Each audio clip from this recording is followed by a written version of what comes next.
trials and match bar here. Hold on a second while people get in. Hold on a second.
Let's go ahead, everybody. It's Match Bar here. I want to thank y'all for coming through. Make sure y'all like the video I'm coming in. And, this is a very interesting question. But, hey, man, I just got to keep it real with you. There was a time where I wasn't shit either. There was a time that I did not have my shit together. There was a time where I were probably in your position.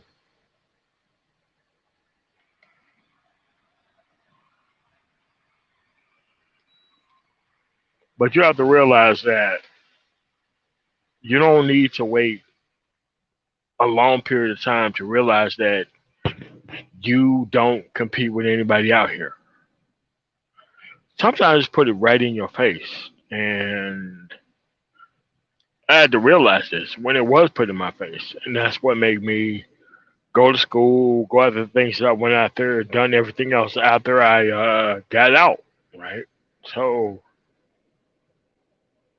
yeah, yeah, your boy had to go through it too. I just wasn't this dude who ended up where I ended up. I ended up where everybody else ended up at, the starting point.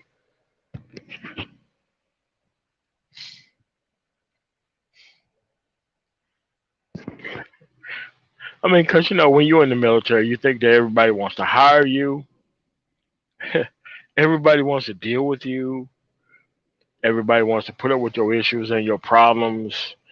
Everybody can't wait to get another person on their team who had the military experience, and that's not the case. That never was the case. Never was. Never was. And you don't figure this out until you go to the TAPS briefing. If nobody know what that means, that's the Transitional Assistance Program for veterans. Like once you start to decide that you're gonna get out of the military, they give you the option and the opportunity to see what your ass is actually worth on the actual outside before you actually separate. Most people in this actual program, most people in this actual briefing go through the briefing after I've been there for 15, 20 years, I'm gone. Or I've been here because I'm going to get a medical separation, so I'm gone already. But then again, there's people like myself who have the option to stay in, and you go through this briefing itself. Like the briefing have like a whole bunch of pre-selected recruiters come through that are automatically based on career fields that are actually transferable to the outside world. Then you're gonna have people from the Office of Personnel Management (OPM). You're gonna have people from the actual post office who come in. That kind of applies to everybody. But then you're gonna have the real people come through. The real people who come through are the real recruiters. Like mine was the Air Force only event because I was on the Air Force only base. You know what it looks like when you go on your base because it is base specific. Like mine was the Air Force base. So they would call out all the AFSCs. There's the Armed Forces Specialty Code. Me, I was a cop, so I was a 3PO. Nobody was called for 3POs at the time. Nobody was called for 3POs. Nobody was called for cops. Nobody was calling for anyone. Period. But then I saw who they were calling for. They were calling for people from the communication squadron. Those were the people who did all the IT stuff for the Air Force. All the actual programming and programmers and everything else. So you're like, damn, if I would have went in and I would have been these people, I would have been in a better position. But see, you don't know that stuff until you get out. Because a lot of people have the actual opinion that your service and your life is a hell of a lot more worth than what it is. But you don't figure that out until you get ready to get out. That nobody is really coming through here for the actual reason why they are coming through here, right? And that's when it hits that, okay, you realize that you can't measure up. You realize that the world don't need you outside of your specific job that you was doing in the military, that you was paying far more than you probably was able to actually understand. But see, you don't understand this until you get back to the real world.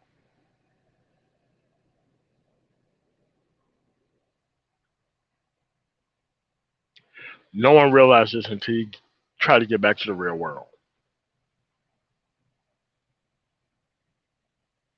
So this is the briefing that you get before you go back to your squadron to decide you're not going to be able to make it outside of this system unless you re-enlist. But some people are like, hey, my 20 years are in, so I'm gone. So that's where I was. I'm like, okay. I was already in school for IT already. We're talking about 98 to 2. Like, as soon as I landed back in the United States, I was already in school for IT. So I seen the numbers that the IT people were actually bringing in, especially in the different metro area. They was paying an obscene amount of money for basic computer level repair. It doesn't matter whether this was even without a top secret clearance. But then if you had a clearance upon you getting out, dude, they paid you even more money for Lockheed Martin or Northrop Grumman or Boeing or any of these other people. But you had to be prior or ex-military to even get in the door.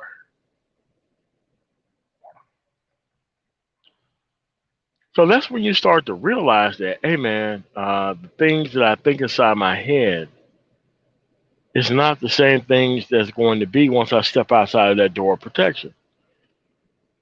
And the actual military was not a door of protection for people. It was just an avenue of continued failure because you have to realize that it doesn't even matter.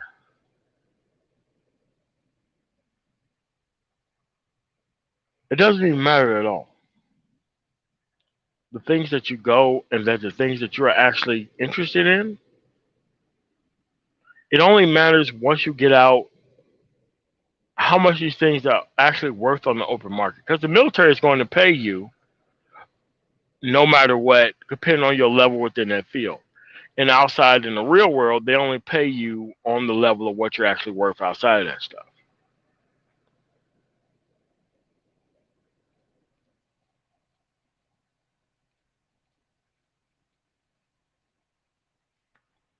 So you have to realize that most people don't really like, you have this false sense of everything when you're inside. You have this false sense of everything, what your skills are worth, how much you think you can make on the outside, all this stuff. It's false sense.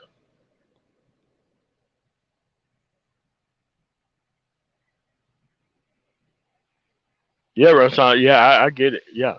But it's just like a lot of people don't understand how this stuff really works. How it really works is how much value can you bring to a corporation or company once you get out. Like that's what it's based on. It's not based on you being an admin troop or you being a medical troop and you've been in the same job for 15 or 16 years, knowing that it didn't take a whole lot to move up or to move around within that field. Once you get out and start being introduced to the real world, that's when you realize how much this stuff actually was. And a lot of these people were stuck in a high school mind state, in mind frame.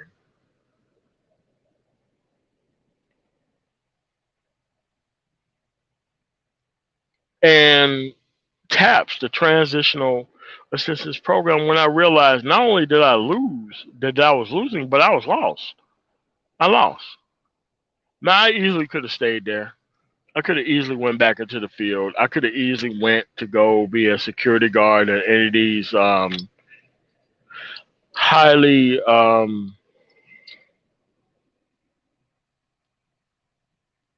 with that type of clearance. I could have easily went in and made 30, $40 an hour.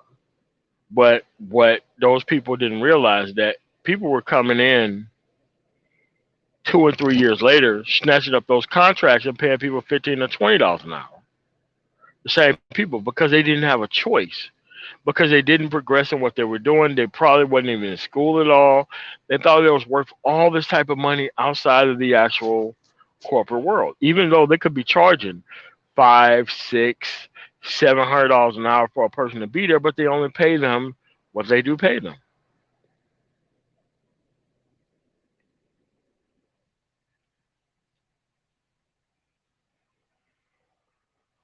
So that's when I realized that I was losing. I was losing. My background was law enforcement. I couldn't do anything else. And that's when I was losing.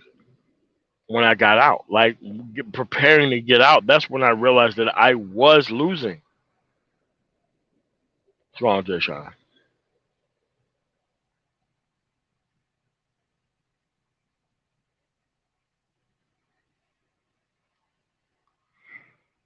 Yes, but it actually depends, and I'm gonna go over that too. But dude, I realized I was losing because didn't nobody need me.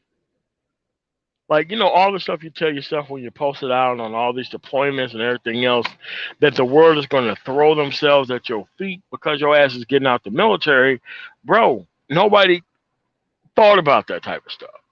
I walked in, no one cared that I was in the military, and they was like, okay, so this is the job that we have, and your skills don't match up. And you realize that with these people who come to the test briefing, right?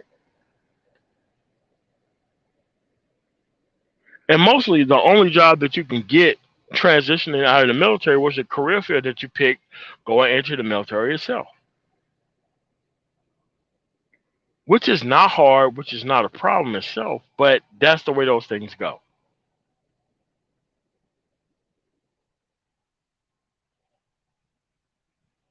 So, yes, there was a time where I had to realize I was losing myself.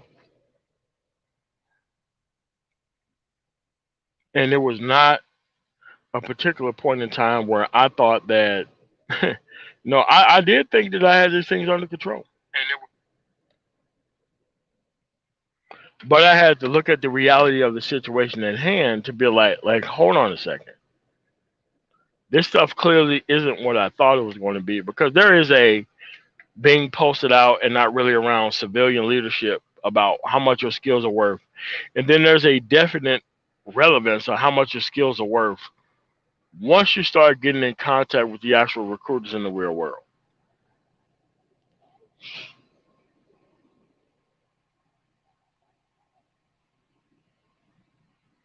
And that's what it was.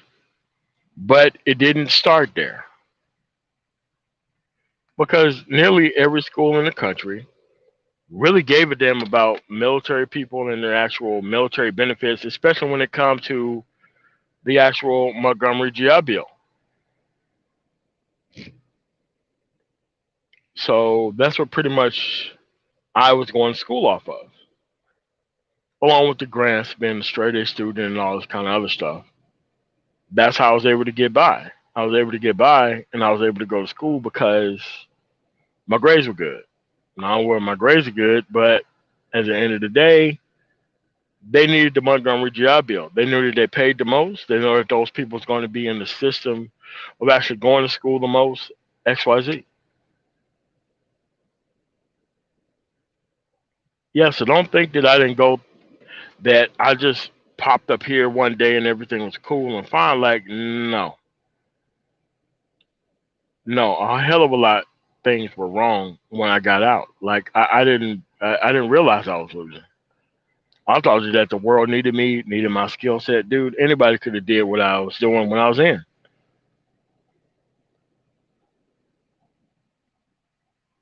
Anybody could have done that when I was in. I didn't realize, and it was my fault that I didn't realize that anybody could sit here with a weapon and act like they gave a damn about the asset that they was protecting. I thought it was specific to me. No, anybody can act like they give a damn if they care about what they care about when they at work. That's how it was. That's exactly how it was. But see, I didn't know that because I wouldn't put it in a real world situation where I didn't have choice.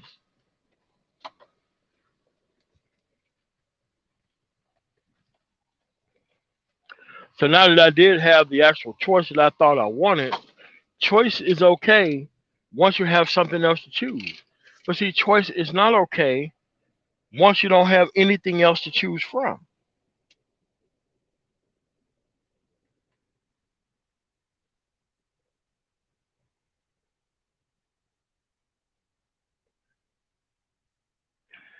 So that's when I had to get my ass off the field. I had to get my ass off the field. I had to start researching things and do things for myself. Because where I was, The only thing I was there to do was to help and maintain those people's current situation where they were. That wasn't anything that I could personally benefit from, especially since I was getting out of the military. It's just that I didn't know. And I was never put in a situation where I had to think about those things that I currently have to think about right now.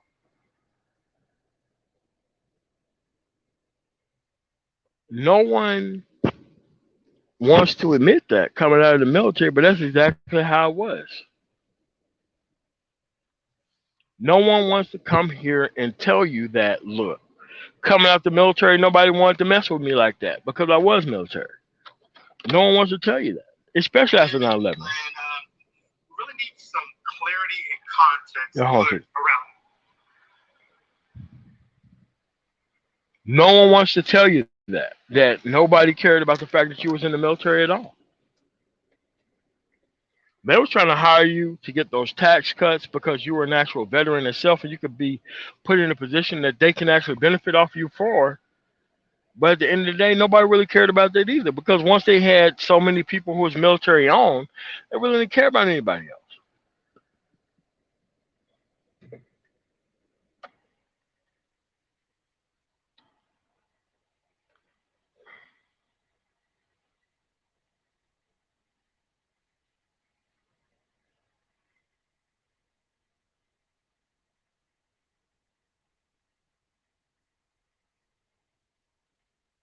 But like once they had as many veterans that they could possibly put on, dude, like nobody really cared about the fact that you was a veteran. Because after 9/11, everybody was on a mad rush to hire veterans because they got a lot of tax benefits out of it. And it wasn't just the employers outside the military, it was the employers connected to the military. That's how come they couldn't get the war over with in Afghanistan. For all these people doing Afghanistan content. You only got hired to those particular organizations was for the simple fact that you could provide them an actual windfall, tax break wise. That's how it was. And a lot of people thought that, well, they're hiring veterans, so that means that I have skills that they want. No, no, no, no, no. You had tax breaks that they want. And those tax breaks were what they got is because they hired you.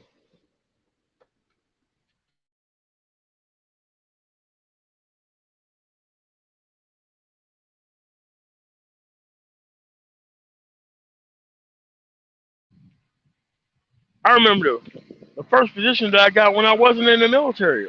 Like it was yesterday. That guy was happy as hell that I showed up. And he he told me what the tax cut was. I didn't understand what was going on, but all I knew is that I was getting paid a lot of money to be in a position that I probably wasn't qualified for. What's going on with Johnson? Yeah, but it was like, wow, these people are hiring me because I'm a veteran, but they wasn't hiring me because of the skills I brought to the table, because the skill was pretty scant, to be quite honest with you. That's what it was.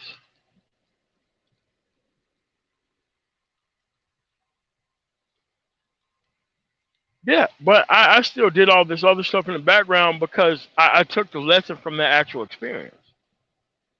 I really did understand that I wasn't anything to these people, but a tax cut, but a tax break, nothing else. I didn't bring anything to the table. And even though those people were using me for tax cut, clearly because I was military, I still had to use my Montgomery GI Bill to get my ass in school and go get some real skills. This is why I pretty much don't like the conversation around education or non-education, because the education or non-education is pretty much around how much can you get to the money without having any tangible skill to get to anybody else. That's pretty much the underlying conversation behind that. And I saw that up front, even though no one had to tell me that was what was going on.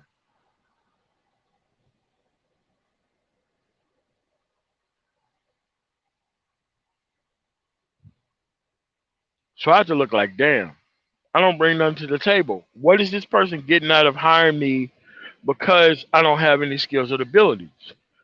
You have to be able to have that conversation with yourself at some point. That conversation you got to be able to have at and with yourself. Why are these people hiring me? You have to stop looking at it from a purely beneficial standpoint when it comes to paychecks. You have to understand their system better than they understand their system.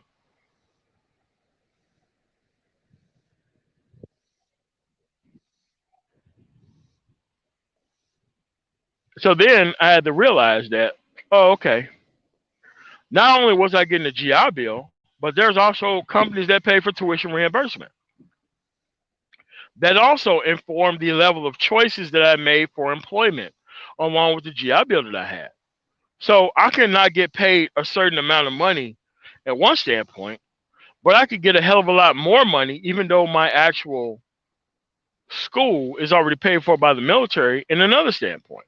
So that's how I turned tuition reimbursement into an actual windfall for me financially.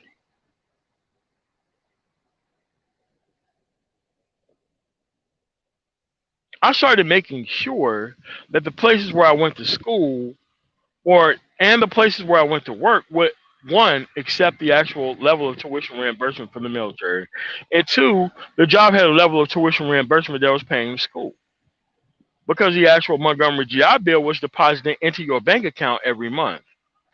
How you actually spent the money was on you afterwards. So if I had the actual Montgomery GI Bill deposited into my bank account every month, and the actual place that I work for every single month paid money to the actual school, I had a windfall that I could still continue to invest in my actual self. And that's how I got the certifications that I got when I needed them to get a job. It wasn't the fact that I was going to school. It was the fact that two people were buying to pay for the same amount of school at the same time.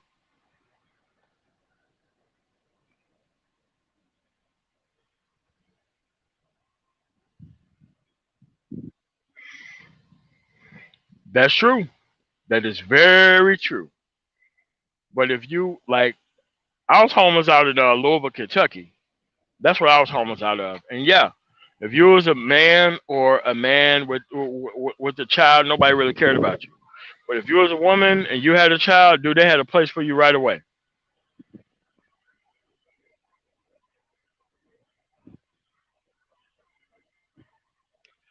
I realized there was something like that in Colorado as well when I was going to school as well. So not only was I getting the Montgomery GI Bill, the company that I worked for at the time was paying for my school, but I also got grants and everything else in the state that I was in. I didn't realize there was a stipend for me in the state that I was actually in that would pay me to go to school, even though I was still working. You see, all of these things kind of work together. But see, you don't know any of these things unless you're putting to the side these situations. You actually have people who actually want to give you the information so that way you can capitalize on these things. But most of the work still has to be done on your part. So it might be.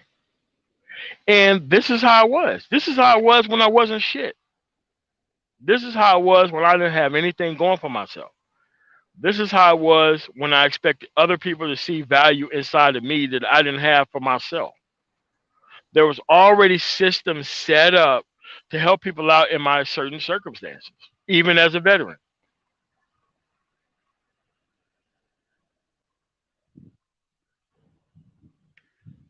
This is why most people don't want to talk about the actual change and the actual reasons that could change within themselves.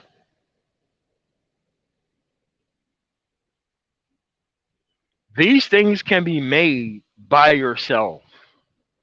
You don't need a group of people to help you make the change that is actually needed for yourself.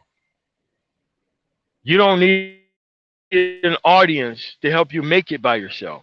You don't need any of these things. The only thing that you need is the actual ability to keep showing your ass up on time, to keep making the steps forward that you need to make. And that's what I did, because my actual occupation as a cop, we didn't have holidays off, we didn't have weekends off, we didn't have down days off on the base, nothing.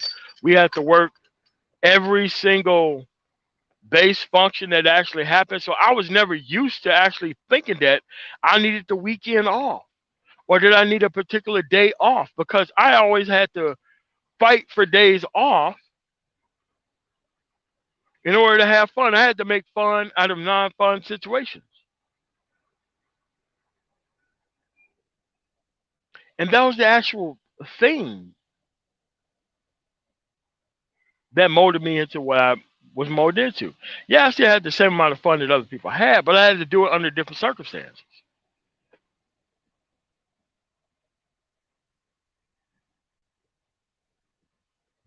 So I really wasn't even worried about not getting any type of result. I got all the results because of all the things that I thought was important was actually stripped away from me. The weekends off, the actual time off, dude, all that stuff has been foreign to me until I got out. And then I seen the people who went for those type of things. I'm like, well, if nothing happens on the weekend, why don't I work all the weekends? And I could just have Monday, Tuesday off, or Wednesday, Thursday off. And I could take care of all my business on one day rather than waiting for things to be done Monday morning.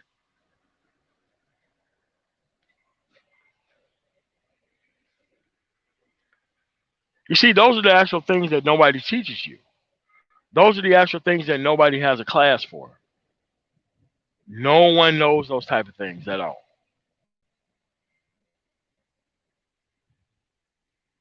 So you have to stop thinking that you're going to go from one place where you're nothing to another place where you're going to be something. So that way you could be able to keep widening the berth for what you're actually concentrating on. So that way you can kind of get live here and somehow things are going to be different somewhere else. No, sir, you have to still focus. You still have to focus because all the things that you think that is not going to be a part of your opportunity insight is actually going to come into being your opportunity insight 5 or 6 years down the road after you focus. So there's nothing that I am talking about that is magical. There's nothing that I'm talking about that is not able to be practiced by any level of individual, no matter where you are. But the results are the same. You get results with this process that I'm talking about. No one can guarantee results. I can guarantee you results within following things on this specific path. Because that's how everybody else, when they first come to this country, that's how they're making it. Not knowing how things work, specializing in a very specific thing, using your one level of power that you only have to spread it over a group of people, and actually being far more disciplined within all those things to actually make it. That's how those things work. But see, a lot of people don't tell you or teach you about these things is because their level of success and participation is based on the simple fact that you're not moving anywhere. They need a stagnant man in order to sell their product. I'm looking for men who are on the move, trying to be something. That's how it's different.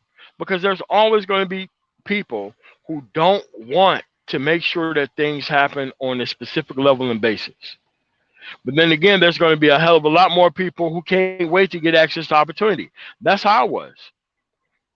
I knew how it was in rural Mississippi where you couldn't just walk around town and go get a job. Dude, listen, if you didn't know nobody on the other side of town, nobody was gonna hire you. It doesn't matter what your background was.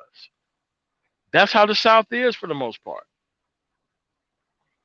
But just wait till you go to another place to where everything is based on your input to the actual action itself. That's why my nephew is pretty much making it big right now, better than most of the older cousins who are 50 something in the actual family itself. Introduced to opportunity very early and the actual ability to engage in the actual opportunity while it's there.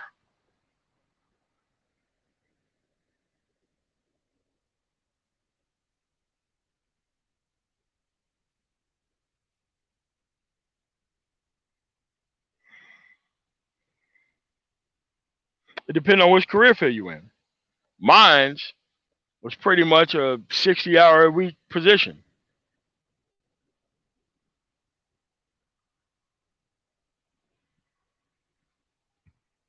But it's not about the time that you put in. Most of that time, you're not even in front of things to where you can even need to be at work. There's a lot of people who spend a lot of time reading at work, being concentrated on other things at work.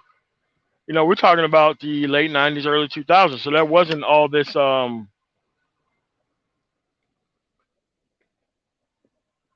cell phone, mobile wireless. There was none of that stuff back then.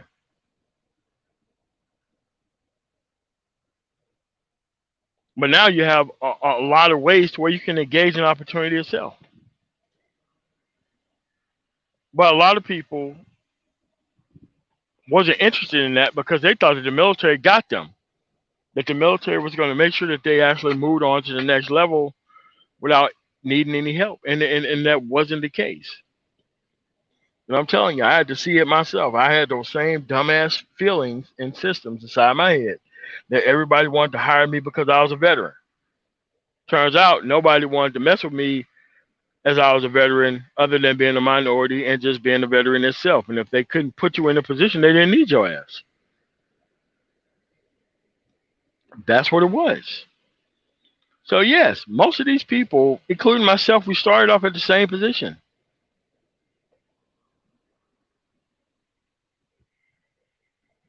But you got to stop thinking that everybody starts off at the top. Nobody starts off at the top.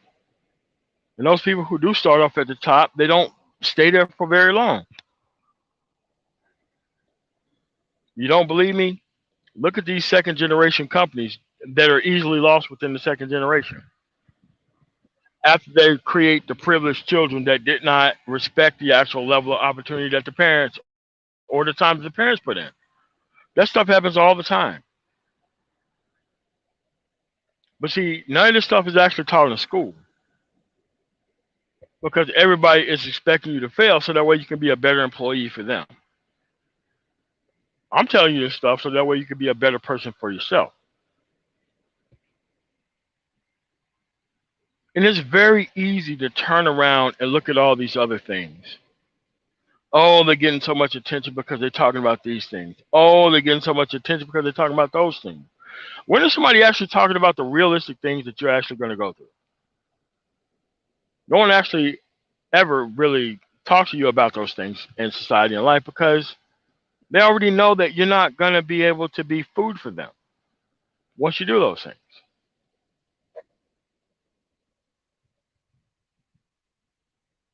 Yeah, there was a time where I wasn't shit either. But there was a time to where I had to be able to walk in, look at the situation for what it was, and turn around and turn these things into different opportunities for myself. And most of these things I didn't even know were available or were even possible. I was looking for them. I came into contact with people who knew about them, and then they told me about the opportunities that I could engage in. There wasn't a there wasn't a way that I just stepped off the field and everything was good for me. Like that wasn't what it was. That wasn't what it was at all, man. Like all these things are something that you still have to engage in. You still have to be able to go out there and search for. You still have to be able to come in contact with a lot of people.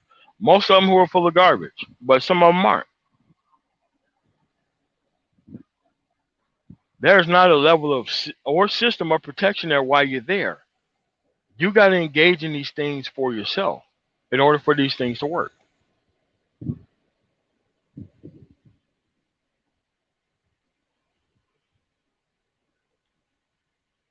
Yeah, that's what it was. That's how most people got their start in the defense industry.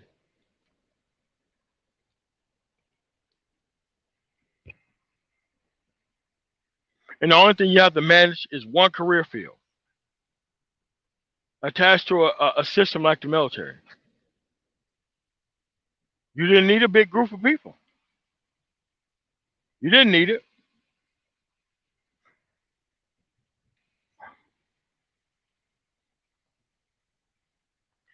And that's kind of how it was. And it's like a lot of people don't understand how easy that is. Imagine giving this information to a 13-year-old or a 14-year-old.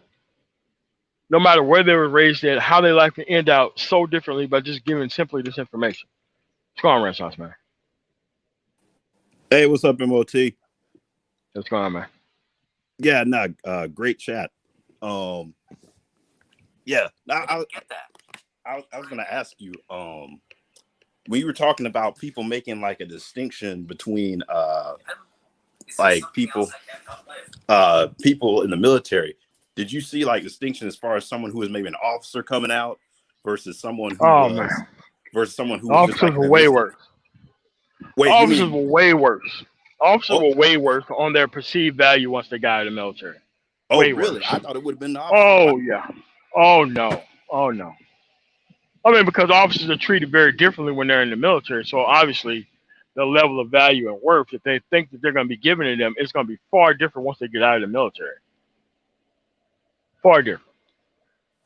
I can see that now when you start talking about privilege and authority. Because I did hear one guy I was talking to, basically, if you look at a lot of officers in the military, one of the things he said they struggle with is, like, if you're in the military, there's kind of the mentality, he said, of, hey, get it done no matter the cost.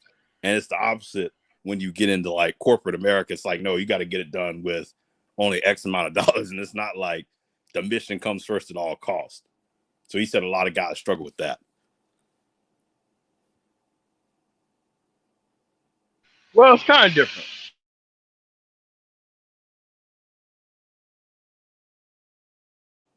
Oh, you don't think his assessment is correct? No, it's the same, but it's kind of different. Like, okay, in the military, the mission comes first, yada, yada, yada. In corporate America, the missions come first, which is profit, yada, yada, yada. So the mission can be the same. It's how you get there what's different. You know, like in corporate America, they don't care if you waste $1 million to make 15 or 20 or even 50. Like if you look at these specific systems that these people come up with, that they come up with systems to where they know it's illegal, they know it's wrong, they bypass things, and all of a sudden there's a windfall profit of $200 or $300 billion. But when they realize the actual thing is actually corrupt and correct, they're only fined $15 million. Yeah. But see, you have to bring that level of value to the company, and it's especially important when it comes to like a pharmaceutical company. Pharmaceutical companies, like right now with the actual lady who came up with the Theranos shit, like you're gonna find out that these people knew way before that this shit was false, that it was fake, all this stuff. Yeah. Someone. But she's the only one on trial because she's the owner of the actual thing. But what's not on trial is all the testing companies that's in place that actually signed off on all this stuff. None of those people are on trial. She's only on trial for being the head person, the head fraud of it. But these type of things have a lot of systems in place and a lot of checks and balances. And just having her on trial isn't nowhere near how that works. Just like Bernie Madoff on trial was not nowhere near how his fraud was able to get off the ground. He probably had networks of hundreds of thousands of people to make sure that stuff worked properly. Yeah, James John Baptiste said officers live in a fantasy land. Yeah, oh yeah. No, they're brought up in a fantasy land, and they don't kind of get out of that fantasy land at all. So what makes people? Because you can go to get full retirement is what, 20 years? No, you can get a retirement out of just serving your basic 2 or 3 or even 4. No, I mean like the full retirement. Listen, you can get full medical pension faster than you can get a retirement. With next to no problems wrong with you. No, I mean people who turn it into a career. Is it 25 years officially or 20 years when they officially say I have Yeah, enough? I mean, like after 20 years, it's nothing but a percentage or a percentage and a half every year after 20.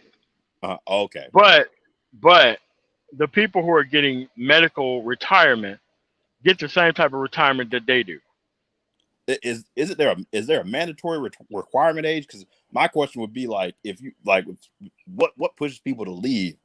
If because I mean, from what I've seen, if you realize, hey, I'm kind of in a sense overvalued a little bit, or getting paid more, and it's going to be a tougher transition, what's the incentive for people to just not just ride it out after you've been there for so long until you get, I guess, mandatory retirement age?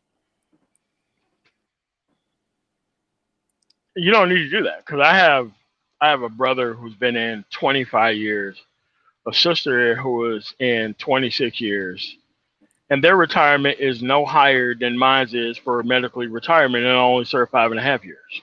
Oh, really? Wow. Yeah, it's really not that much more at all.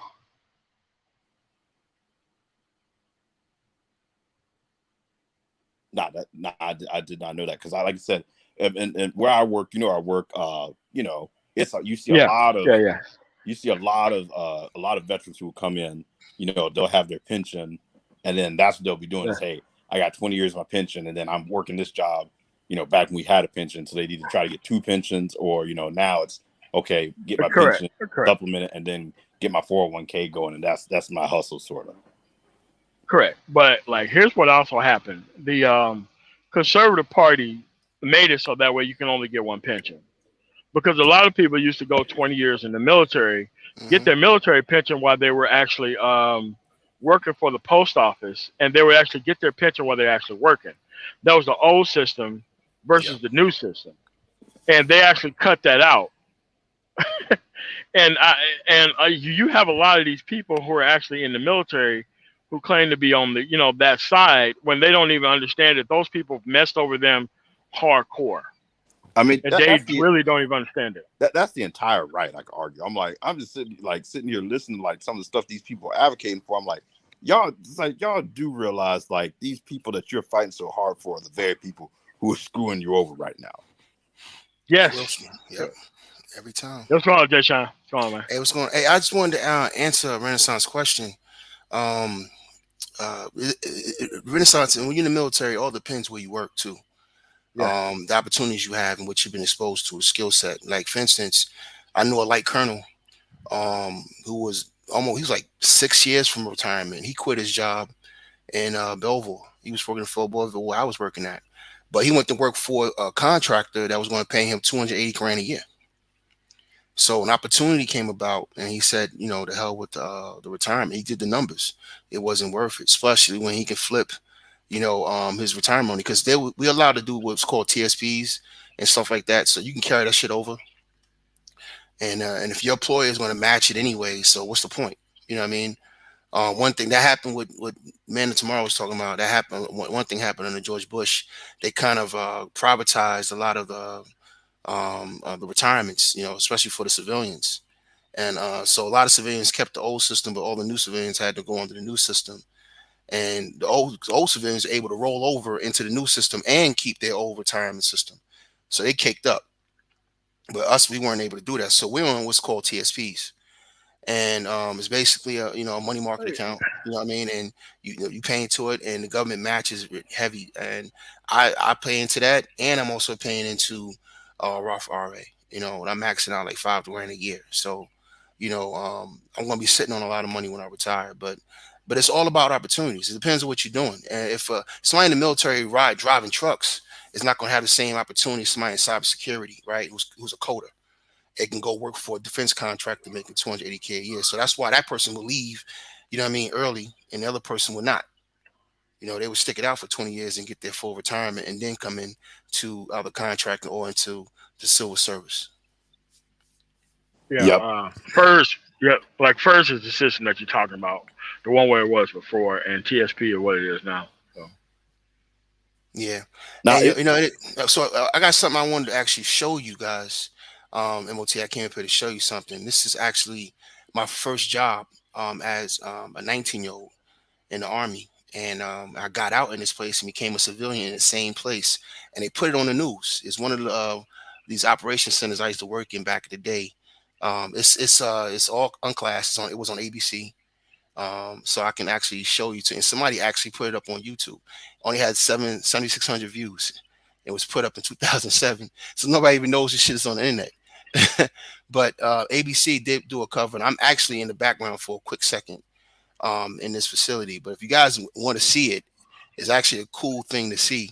It's called the Information Dominance Center, but it's one of the many operation centers we have around the country. Some of them you can't see, of course, for obvious reasons. But some of them, are not classified, and some of them, are.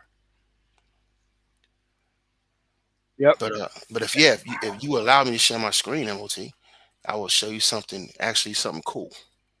All right. I don't know how to do this on the phone, but never mind. share it. No. Share it. I think it's going to be like another participant on the screen that I have to put out there. Okay. All right. Okay. Share it. Boom. All right. Cool. That's what it is. Yeah. So this is where I used to work when I was a young pup at 22 years old. Well, 19 and 22 years old. A group of fairly radical activists who were trying to cause trouble for the National Security Agency unleashed a wave of email messages this week about terrorist plots and bombs. The messages were supposed to trick NSA computers on the lookout for that sort of thing. The NSA said there was very little effect, although the incident does point out how far the internet has progressed. Hackers, terrorists, even entire nations can now conduct war online. Here's ABC's Jack Smith.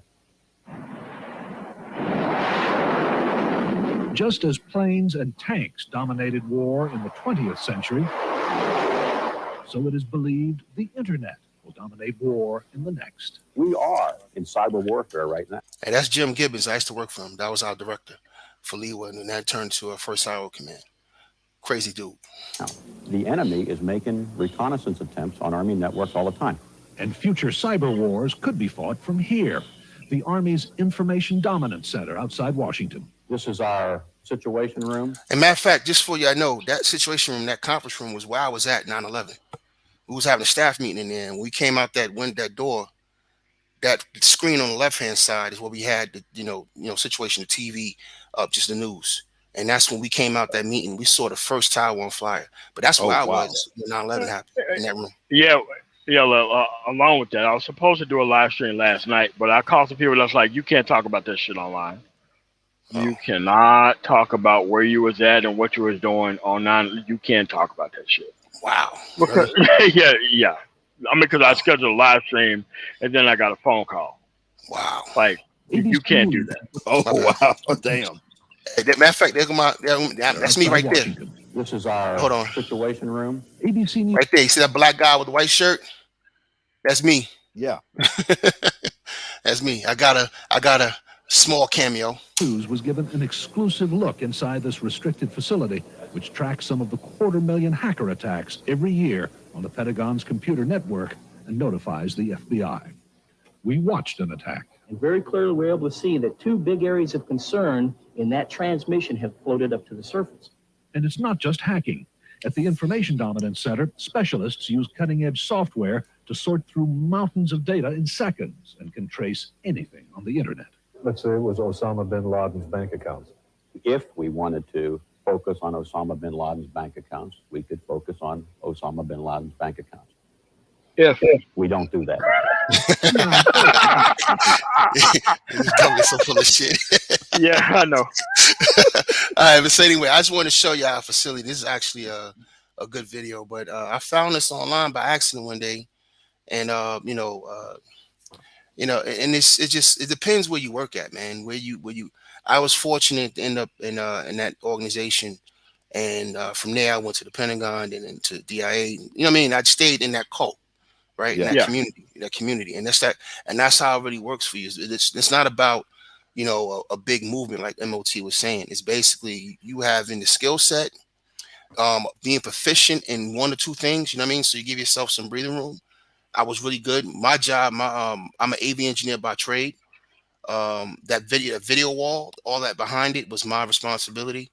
So, I was in what they call VTC operations when I went to the Pentagon. So anyway, Okay, yeah, video You telecom. stay, Yeah, you stay in a small circle, Yep. and then Yep. those officers all know who you are. Now, when you're in those small circles, it starts becoming a ring of trust. You know what I mean? People they're Correct. comfortable with. So when you deliver time and time and time again, yep. people like, you know what? They don't even care what color you are, who you are. They bring you on board because you're gonna get shit done. I chop off heads. I don't fuck around. No, You know what I mean? So that's really a lot of any organization is once you can get Yeah. past that and you get that small and they see, yeah, okay, I can count on this dude. That's why you see a lot of people who feel like, oh, I know this person, they got this job. It's really, hey, I'm in a position of more responsibilities. I don't need to have to worry about this. I know Jay Shine's done this X number of times. He's yeah. good for You it. know, I'm gonna hire him. the funny Correct. thing about that guy right there, right? I was in General Schoolmaker's office one day. I never really worked for him. I worked for General Cody, was the vice chief staff in the Army. General Schoolmaker was the chief of staff in the Army when I was at the Pentagon. Those two guys are best friends. I didn't know that. You know, I did not know that. That's why I was around. These guys know who are around them. Yeah. You know what I mean? They Yeah. know, they talk. They know who are around them. And I didn't. And I They've caught a been through your conversation. files. They've been through Yeah. your background. They know all your shit. They know their people, man. Yeah, They're they like, know the people, man.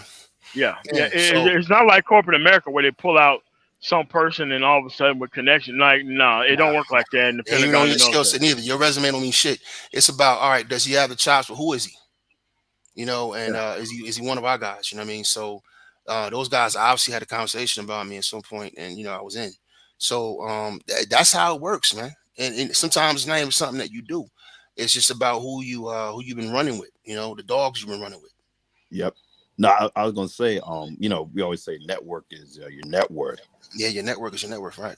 Well, I was gonna ask you real quick, Jay Shine and MOT. I know you said MOT that, you know, it wasn't until after you got out you thought people were gonna kind of fall at your feet because you're in the military. Like, at what point do like people realize? Because I know a lot of the black veterans may not go in with that mentality, but I'm sure a lot of the white ones go in with, you know, that I'm gonna get a hero's welcome type of mentality, or you know, I'm in the military, so it's gonna give me some status. Like, when do people realize that this country really does not do right by its veterans? Like, when does that hit? No, no, like, you know, the more, you know what I'm about to say, Jay. Go ahead, sir. You got it. Sure. Yes, I'll let you have that. pretty quickly. I ain't even gonna touch that one, man. That's gonna All right, gonna man, change the but- whole live stream for me. Yeah, I know. But look, we're talking about systems of protection. The moment you're outside that system of protection, nobody knows who you are. Period. No one knows. If nobody can connect you to a unit, can connect you to a battle, can connect you to anything, you don't exist. And this is why you just can't walk into people's office claiming that you was a part of shit that you were never really a part of. This is why they're on the outside claiming that there was a part of shit, because if you was really a part of that shit, you would have a better network and connection and income stream if you was actually a part of that shit. And I think that's probably as far as I can go with that without changing the actual mission of the live stream itself. Yeah. Jay Shine, do you agree? I agree, sir, and I will add this. You know, during the Iraq War, me and my daughter would volunteer at Walter Reed, and you would see some of the most heinous injuries. And these are young people, guys 20, 21 years old, man. And there wouldn't be that many people there. And then you would go on TV and hear the word veteran thrown around. We got to support our veterans. You know, these Democrats that hate our veterans. You know, anybody protesting against the war hate our veterans. Where the fuck are you at? When the hospital's there. Well, the hospital's right there. These people ain't down there.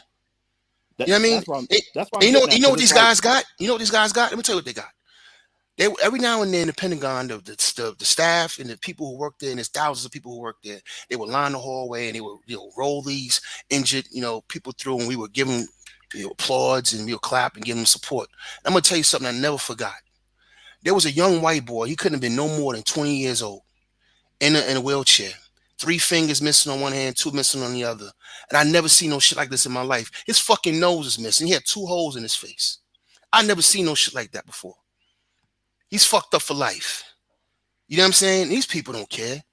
These people don't give a fuck. And I'm talking about white folk. All right? It's all cap. That's So that's what why I I said mean. this with, live like, stream go a whole nother direction if we pick up this Yeah, topic. yeah, yeah. No, Yeah, that I was the was- only thing I was really getting at, because like I said, you saw the whole thing with like, Trump and all that, and I'm just like, bro, Yeah. when I hear people beat all that, I'm just like, bro, I don't think bullshit. like most of these people even It get is. it. It's just like, hey, It is. let's go around and clap and do all this for ceremony, and then okay, whatever. All right, well, we know it's time is short. Well, Dr. Phoenix jumped on the panel. What's going on, man? No, What's no, up, it was Dr. Phoenix? no. What's going on? No, What's up, I Doc? just want to add really quickly to what Jay Sign was saying. I remember when I was doing my clinical rotations as a medic, and I was at the Brooke Army Medical Center in San Antonio, and my very first day on the floor, they were starting to get some of the first casualties from the Iraq War in, and I'll never forget having seen this guy was probably about maybe 19, 20, maybe 21 at most. Third degree burns over 80% of his body, and folks just come by, they give you congratulations, they give you some silly ass medal and a pin or something, and maybe do a little quick photo op, and that's pretty much the extent to it. But to answer Renaissance Man's earlier question, it's just one of these things. It's one of these deals where you want to know how badly this country doesn't do right by its veterans. Try being a veteran just having left the military and going into the VA system. That's the really short answer to your question. And make sure you go to a conservative state while you're doing that.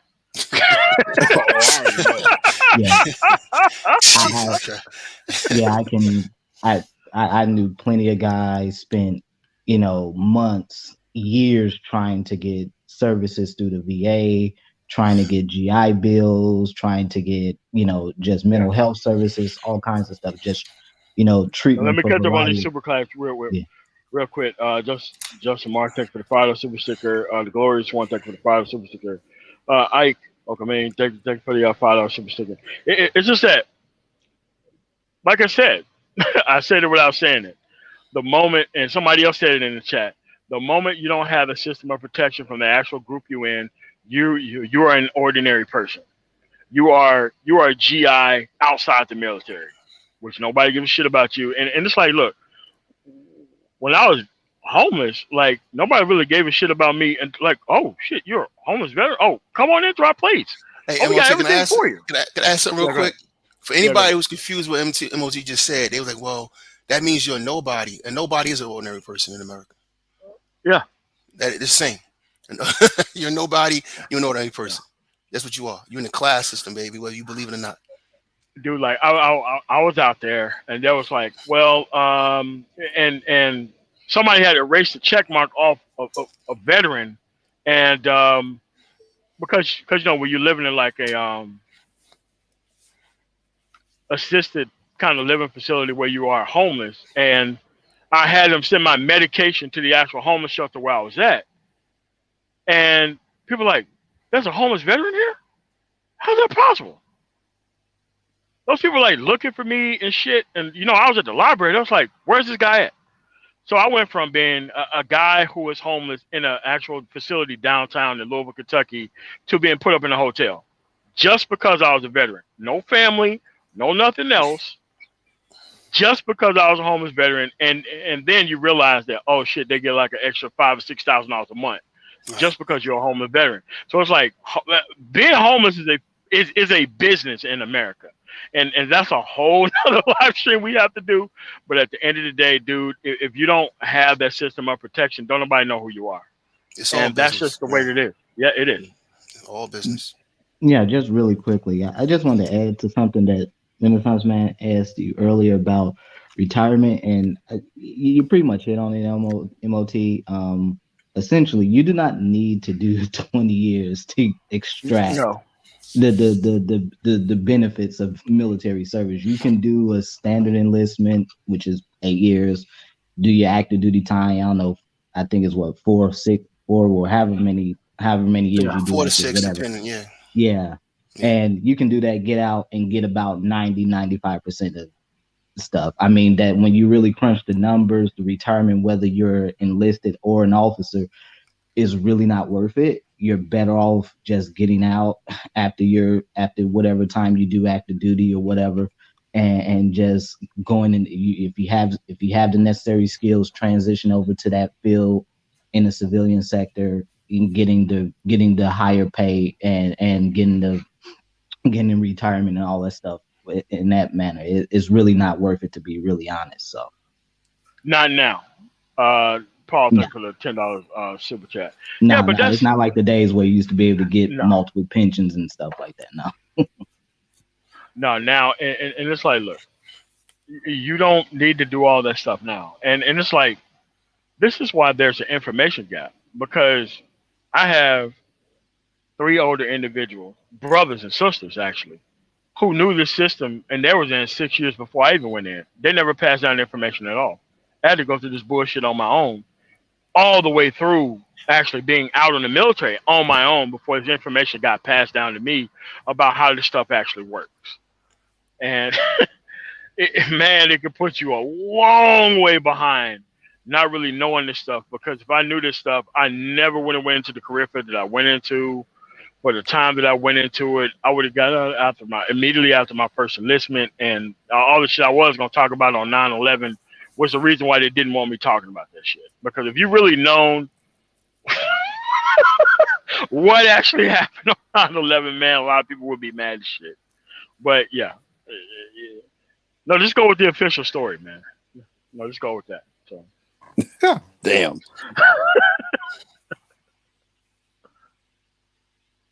All right, so let's get off that. Let's try to take this into another direction.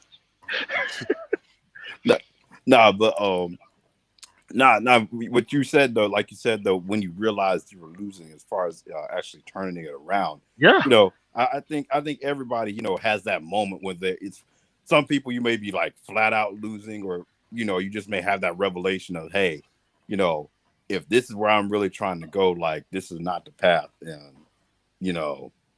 that's when you realize you got to make drastic changes of who you associate with, your habits. It may even got to move somewhere else. It depends on where you have that point of revelation. I mean, I think psychologically you've heard about people hitting rock bottom. I think I saw something that said that literally that's how you're most likely to see people really make some changes. They got to hit that rock bottom, like, hey, I don't ever want to go back. I did. Yeah. Hey, I did, and I seen people with real problems and heard from them firsthand about real problems that I did not want. Like, I thought my problems were big because they were big to me until I met real people with real problems. And pretty much there was a group of veterans. They're like, dude, you don't belong here. Your problems are not even big enough to even be here. You have to leave and we're going to fucking help you. That's how it was. And then like once I started learning like what type of problems would actually do that type of stuff to you, and I had to go talk to people with real problems that wasn't based on just not picking up. And they was like, hey man, well, you got to get back in the game. You have to get back around those people, and you got credentials, and you have to go and use them. I don't want to use them. Motherfucker, you're in a homeless shelter. What are you talking about? You don't want to fucking use them. Where's this pride coming from? And it was like, older motherfuckers be like, hey, man, well, we got in contact with your people, and you need to go meet them. I need to go meet them? Like, actually, they're coming to pick you up. This all you got? All right, man, get the fuck out of the homeless shelter. You have a nice day. Come see us every Christmas and Thanksgiving if you're in town. Yeah. Pick up an apron. Yeah. And pick up an apron when you get here. Yeah. Just really that's how quickly, it was, man. Just really quickly, MOT, about what you guys were discussing earlier about keeping your circle small. That's something I've always believed in. I've always done that throughout my life. In general, social media has lulled a lot of really deficient folks into believing that you need to have these massive circles of influence, and you really don't. You really need to have a very small circle of influence, because you're better able to move through whatever industry or profession you're in far easier, because that circle of people knows other people, and so that circle can eventually spread out. but you keeping those 4 or 5 people, whatever, in that small circle of yours makes it much more efficient and easier for you to traverse through your profession or industry and life in general. So, And just to what Jay Shine and you were saying earlier, MOT. I Yeah, was going to and, add and to I was going to yeah, go quickly ahead. add to that, Dr. Phoenix. Yeah, that's a great point about social media, and just like people literally have gotten into the mentality of, hey, I need to impress as many people as possible. And like with what you're saying, you talk about people in your profession, you'll also realize like the higher up you go, that circle of people that you need is like, you'll just see how connected they are. Like I'll never forget talking to like my vice president and him saying that, yeah, like a lady who is like an executive vice president of the business area, the CFO, the CEO, like another vice president, like all those people work together out of one facility, like started their career together, like up in New York. And like it was just one person, basically got ahead, and then they kept those same people. And you just sort of realize like wow, once you get one of those people in your circle, a number of people you need, they're usually connected to each other, and it's just a small group, and you just realize that like 90% of these people are people I don't even need to be dealing with. It's like the 10%, and once you get in with one of them, they kind of bring you into the rest. Yeah. And I would just say this last thing, man. You're gonna have to learn how to use your connections properly. You don't. I had a habit of not attaching myself to certain people. Just give you a quick example. Yeah, you remember when NSA was in trouble for gathering all that data? That was a Yeah. big deal, the big news. That was John Alexander and Dr. Heath. I used to work with them. And they, and Dr. Heath and his people and object science, they tried to hire me. But I knew that wasn't, how they did things. I would have made a lot of money if I went with them. But I was attaching myself to a person, right? A specific group of people. And when they went down, I would have went down. And the thing about making a lot of money is that it's good until you're not making it no more, right? When you come to work one day and it's all cut off because of some investigation, some bullshit. So you got to watch who you attach yourself to. So you got to learn how to monkey branch from individuals. You know what I mean? It's time to move on. It's time to move on. It was time for me to leave that place I showed you. I moved on to the Pentagon. There was a time I left the Pentagon, came back. You know what I mean? Went to the DIA, left and went somewhere else. You know what I mean? You got to know when to move. So you can, take care of yourself. It's not about being loyal to one individual. That's what you got to be careful about. I think some people might get that mixed up. Networking is just networking. It's not about being loyal to individuals, because if they go down, you go down. Trust me, if they can use your black ass as a scapegoat, they will. All right. And you sitting here and making all that money, and now you spending most of it on lawyers. You see what I'm saying? So you got to be smart. It's not personal, and it's not being a scumbag neither, because they got a lot out of me. I'm a fucking legend in the Pentagon. I've rocked out during war. There's a lot of careers that were being built during the Iraq war. You know what I mean? You know what I'm saying? So these are people who know me. I did my job. I showed up for them. I provided the service I was supposed to provide, and I moved the fuck on. But I was gonna say, I moved on to bigger and better things. I always kept my options open, always kept doors open, always interviewed other people. You know what I mean? And people knew what time it was with me. Now, I was gonna say, if you got the right mentors too, they're not gonna be on, hey, he got to be tied to the hip at life. Because at the end of the day, it's that's another person I got out in the ecosystem. I'm in Germany right now because of General Becker. He told me to come out here. Yeah, I was working for him in MDW, and he's like, "Hey man, you should go out there and check it out. You'll love it." You know what I mean? He suggested this tour to me. Yeah, So yeah. No, it's Well, like good mentor you gotta in have general. you gotta have the right one that sees it in the sense like, hey, like when I put Jay Shine out in Germany, that's a contact that's someone I can reach out to. Yeah, he knows what he's doing. Yeah, he's not stupid. Well, good mentors in general, they will always advise you to kind of seek mentors besides themselves.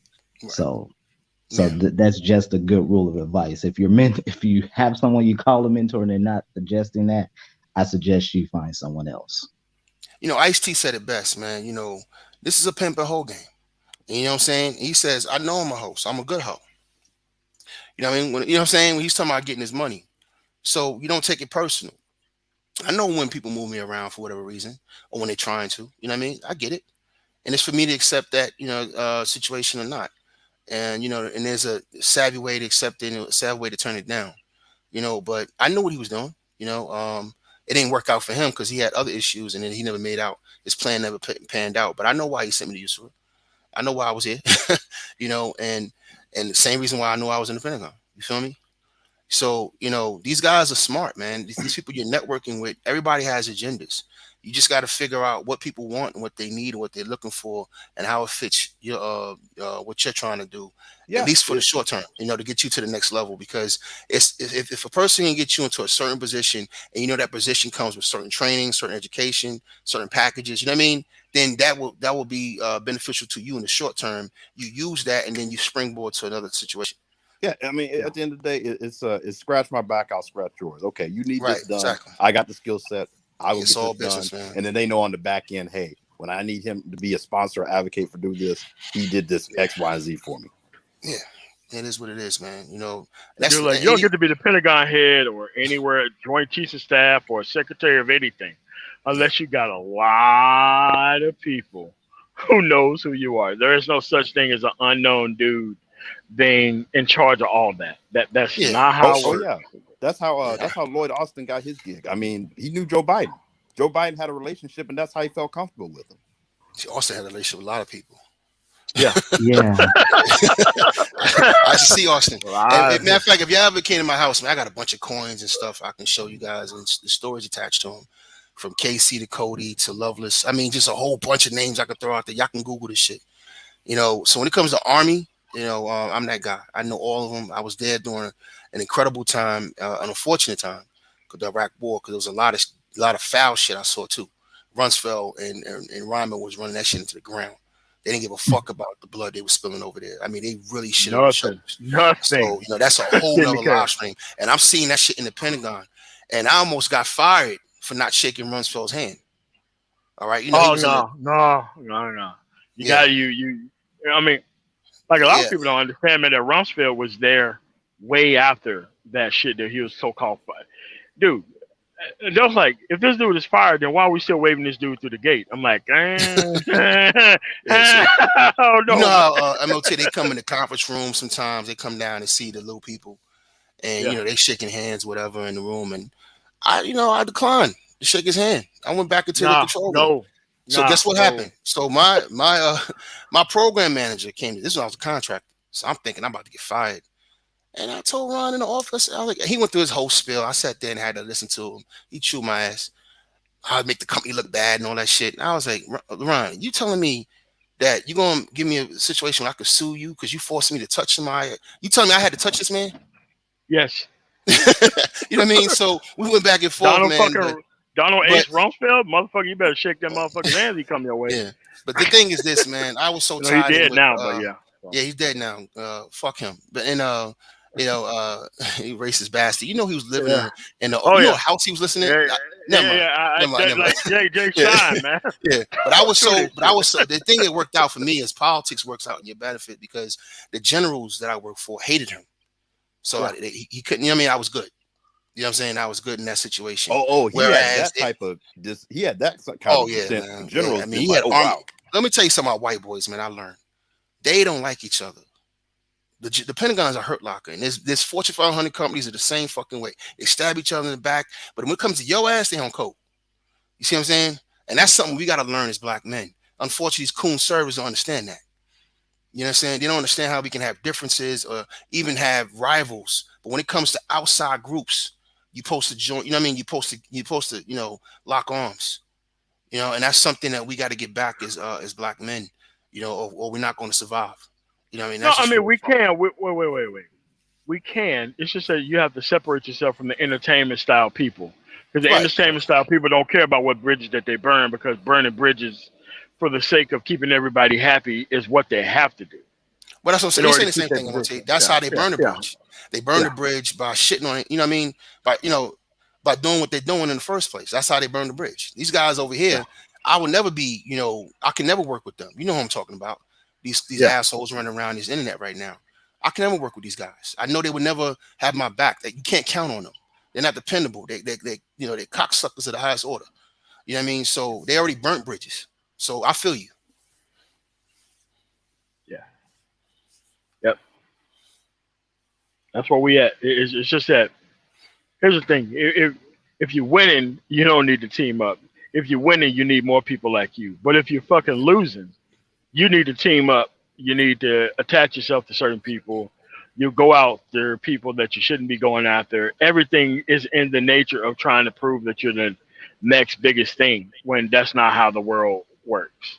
You know, like you don't just get to call out somebody, you know, and that's just how that kind of works. It don't work like that. Well, they're not in the real world. They're in Peter Pan right now. They're in the Chronicles of Narnia. Yeah, correct. So they're not in the real world. Yeah. I mean, but the people who support them, they're not in the real world either, and they need other people to represent the side of the failed system that they're actually on. You know, and that's kind of where that's at. You know, it's sad, but that's the way it is. And it's like, look, I had to realize this shit myself, and then I had to change, and then I had to get reconnected with the people who I was connected with in the first place. The first person I had to get connected with was one of the people who got my ass in a whole bunch of trouble in the first place. Everything had to go back through that motherfucker. I didn't like that shit. I walked in there and I looked at this motherfucker and I'm like, you have got to be fucking like, I know what you're going to say. But please, before you decide to do what you did the first time, you know, hey, there's a plan here this time. So, yeah. No, you're dealing with, I don't think it was you, MOT. I sent an article talking about racism in the military. It was basically like, hey, you got those ABL type of black generals that'll come. Oh, yeah. And there was one of those type of dudes who actually burned up my career to save somebody else, and that shit didn't work out for him. Yeah. So you don't even say nothing, Jay Sean. This shit happens a lot, man. I'm not even about to go there. Yeah. Look, no comment. I'll just leave it at that. No comment. Yeah. No comment. Hey, I just dropped the link in the chat room for that story I was talking about on Rumsfeld. If y'all interested, it's fucking crazy. I dropped it in there for Annie. So you want to know what house Rumsfeld was living in? Have at it. Yeah. Have at it. Jesus Christ. I mean, but out of these systems, many things can be bought. Like a lot of Virginia wealth is bought off this fucking Pentagon shit. Oh yeah. I mean, the whole DMV where I'm at is built on the Alexandria, contractors and the government in general. Walter Reed, like Jay Simon was talking about. I mean, it's that powers Northern Virginia, which I mean is and DC, which is probably the most powerful area on the face of the earth right now. Yeah. It is. Always no question. It always has been for a long time. And the people there are very unique. If it's kind of like they say in New York, if you can make it in New York, you can make it anywhere. If you want a career, if you can make a career in DC, you can make it anywhere. That place is a hurt locker. And just the pressure every day, people sniping at each other, it's a lot. I got 100 war stories from working in DC. From black feminists down to white supremacists, I got stories to tell. I'm like Biggie, I got a story to tell. You know what I mean? And it's if you can survive that shit, and without catching a heart attack or high cholesterol, whatever, getting drunk, becoming a drunk, and you a strong dude, man. You learn something, something, you have a skill set that a lot of people just don't have, and I like to think that I've earned that skill set because being uneducated black man, stocky black man, that talks the way I talk, for me to be in the highest offices, it's not bad for a black boy from Brooklyn. There's not a lot of brothers like me in that space. Most of the brothers in that space are educated brothers, well-spoken brothers, if they're in that space at all. Most of the black people in that space are black women. Which is a whole nother, dynamic. Live stream. Yeah, exactly, man. I got a OG 405 investigation to talk to you about when you want, MOT. When I had a body of a black chick, you know what I mean? I don't even want to go down that road because then, like, my past comes out and I don't want. Yeah, you probably PTSD on you. This shit is stressful, man. You know what I mean? That shit is going through that shit is so fucking stressful. You know what I mean? And it's unnecessary. You're dealing with this maniac sister, who has, the opportunity to destroy a nigga. You know what I mean? She goes for it. You know what I mean? And you gotta really do what you gotta do to survive it. Man, in my situation, I'm not surviving shit. I I told the IG, she gotta go, I gotta go. And she not in the government no more. Wait, That's all I got to Jay say. Sean, let me ask you this, because I mean, the role I'm in, I really don't. Just the nature of the field, I don't deal with too many black women who are in positions of authority. Is no, not in yours, not in yours. Is that more stressful than dealing with the white dudes you got to deal with? Yes, because it's black on black, right? It's harder to prove. See, if you just do a little homework on some of these white boys, because the ones that do it are really arrogant, so they have a trail, of sloppiness and errors because of their arrogance. So, like for instance, I had a situation when I was a contractor, which is a hard one to deal with. Virginia's an at-will work state. You really don't have that much rights. Yeah. But being inside the government, you get additional protections because you're in that environment. So there's certain things that you have to adhere to even as a contractor. So does he. But he was fucking with all other black people. So all I had to do was my homework. And I collected the information. See, that's the problem with a lot of black men. We're afraid to step in that courtroom. We're afraid to do the work. Yeah. And I get to a point where I'll let shit slide. But one day I'm gonna wake up and come to work. I'm like, you know what? I'm gonna give this motherfucker what he want. And then we start putting spreadsheets together, and I start doing my homework. All right, and I start ear hustling, and I start writing shit down. We start building a case, and I get out gut push this motherfucker. What I learned a long time ago, no matter how weak you are, it's kind of like, you know what? You ever watch Star Wars? You ever watch when they had that goddamn Klingon ship that was able to fire while cloaking, and it was fucking every ship up? They couldn't do anything about it, but because it's a system, right? It had a tailpipe. So they found the exhaust to it, right? And they sent a torpedo up his ass. That's how they destroyed it, right? Because that's how systems are. If you're in a system has a framework. You got to find the tailpipe. And that's one thing Gerald Cody told me. The Vice Chief Staff of the Army told me one time in his office. He sat me down and said, hey, big guy, come here and talk to me a second. I see you stressed out. What you need to learn how to do is lead from the rear. Sometimes you're not going to have the titles. You're not going to have the position. You're not going to have the power. But you were savvy enough and smart enough to lead from the rear. And I didn't really understand what he was saying, but then I got it as I was going through the process. If you start working other people and building relationships with other people, mailmen, doormen, security guards, whatever, you can get information. And you can fuck somebody up with information. Oh yeah. I'll tell you one of the key ones. Those admins for like the leaders you're talking about, any organization, they got the inside to all. If you can get a relationship with them. Oh yeah. Yeah, sisters in HR. Sisters in the JAG office.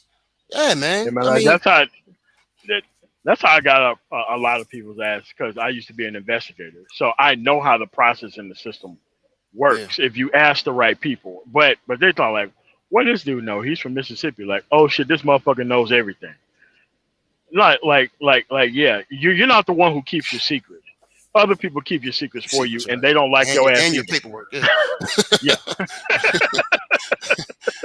And if you can find somebody who's arrogant, how you find those people in the office, MOT, that feel they God because they got access to everybody's personnel file. Yeah, all you gotta do is stroke their ego, man. They'll give it to you. They'll give it to you so they can act like God through you. Oh my God. You gotta understand people. People are people. I'm a very trusting person. I trust people to be people. I trust all you motherfuckers listening, everybody on this panel. Y'all people. You know what I mean? People are people. And that's one law that I live by. There's one thing I understand. People are fucking people. If you learn how to work people and understand how people operate and what makes them tick, man, you can get a lot done. And you learn that in management too. That's how you get people to work with each other. Yeah. I mean, that's fucking personality shit. No, that's management 101. That's the main thing. Like going from, like you said, mainly being focused on your work to, hey, you need to go build a team of people who are going to work together and not butt heads, not have egos and this and that. That's going to get a task done. That's all it's about, is people management at that level. Yep. Yeah. Just really quickly to add to what Jay Sean was saying about Renaissance Man's question about Black females being harder to deal with as opposed to the white males. I would say this really quickly from my personal experience is that there's a tendency for them to go run to the EO office, and they will file EO complaints like crazy. And I saw this throughout the time I was in the Army. Females shouldn't have gotten promoted, but got promoted because they ran to an EO office, filed complaints. People don't really like EO complaints like that, especially the white guys. And yeah, there a lot of folks that a lot of females that normally should have gotten dealt with don't get dealt with because they have a high propensity to go run to the EO office and file complaints. I'll just say that. Yeah, yeah, yeah. But you have to realize that the EO office is not about that particular person getting hired or not. It's about the entire system over a period of 5 years. Nobody wants that type of investigation on them. They will hand your ass a promotion anywhere, any level, to not have that shit go on. Anything. Yeah, it's a career killer for a lot of for most folks. You really don't want to have all those EO complaints, especially coming from Black women per se. Yeah. That's how people get new promotions or get new jobs. Out of nowhere, they get a phone call. Hey, we got an opportunity for you over here. It's just to get the situation deaded. You know, nobody wants to go through this shit. Management doesn't want to go through it. You know what I mean? You know, because management has a part to play in this too. You know, they have to review this shit and sign off on certain things. No one wants to go through the shit. So that's what I'm saying. You find that's kind of like the tailpipe in the system. Once a system's created, understand how that system works. Always know how the rules work. I knew how the rules worked in basic training, so I knew how far I can go with drill sergeants. You know what I mean? Yeah. I know how to get over on drill sergeants, if you will. I knew the rules when I got to permanent party. I knew the rules when I got into contracting. I knew the rules, man. And then you get then the next step is to learn the personalities, you know, and then you learn who's really running shit, who's the alphas, and you know the leading personality. You know what I mean? You gotta be aware of your surroundings. Now, I was going to say too, that's why when you see a lot of like exclusive organizations or big companies, you know, companies in general, you know, you got so many layers you got to go through to get through, like multiple interviews and people being able to vouch for you or test, because they know, hey, once we get this person in, it's going to be pretty hard to get them out unless they leave voluntarily. Yeah. And you don't want the wrong people getting in the organization and doing exactly what Dr. Phoenix described. Behind like an incompetence or something like that, or they can't do the job or whatever. Can I talk real quick about the street X-Men? See, the street X-Men, you know, I'm from the streets. That's where I was born and raised. And on the streets, I wasn't the fast guy. You know, I didn't have a fast speed superpower. I didn't have the hard hitting superpower. I wasn't the meanest guy on the block. My skill set was I was able to read people. You know what I mean? I'm very good at reading people. You know, I look people up and down. I see what they're about. I'm very standoffish. I watch people. I don't approach people, you know, quickly. I watch them, you know, and it's kind of like if you don't believe this works, I want you to go back and watch a movie before you watch it with sound. Watch it with no sound, and then watch it with sound. You see what I'm talking about? Okay, it's like watching a silent picture. We used to do that back in the day, and you just do mannerisms, and you already know what's going on without hearing a peep. You know what I mean? So that's my special skill. And I took that skill from the street into, you know, corporate America and government and just, you know, put it into a professional path. And that's what got me where I'm at. I've been able to watch myself and protect myself by just reading people, knowing who to avoid, who not to avoid, who to hang out with, who not to hang out with, you know? So these are the things that you have to learn. That's how you build a strong network, actually, knowing who to connect with in the first place. Not what you talked about, like, you know, they got entire books on just reading people's body language and all that. And then when you start talking about it from like an organizational development standpoint, what you're really getting at is, hey, you got the official people with a title that's a leader, and then you got the unofficial people who are the influencers who, if you got good leaders, they know who those people are. So if they pushing an agenda, they'll get them in their corner to get on board to get everybody else, if they don't have, you know, the strongest influence just by their title. Right. I agree. That's what it is, man. It's really not that hard, but it's a very specific thing. But this is why I tell people that you can't go out here with this shotgun approach to things. The very narrow, singular spectrum is how you gonna make it. All this other stuff is just not gonna work. It's never gonna be able to work. You can't alpha your way through this, MOT. No. I've seen it. I've tried it. It don't work. There's no alpha male strategies gonna help you through this. All right. Oh no. That's what they you come through doing that. They licking their chops. That's what they want you to think. Yeah. I'll tell you, and like you have more people fighting over who gonna take you down than you actually taking yourself down. God, so it's like that scene at house party when they voting who goes first. Yeah. Hold up, this is gonna take just a minute.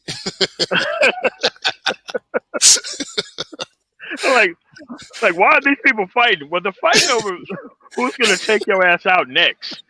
So, Jesus Christ, it's a hard world, man. It's a cold world, man. Yeah, that's what it is, man. I'm sorry, man. I gotta get off. It's 8:30. I gotta run. I'm sorry. I gotta do something with my daughter. All right, cool. All right, my bad, y'all. I didn't mean to interrupt you, but thanks for letting me come up, MOT. Good conversation. No, I had to jump on this one, man, because this is some real good shit. Yeah.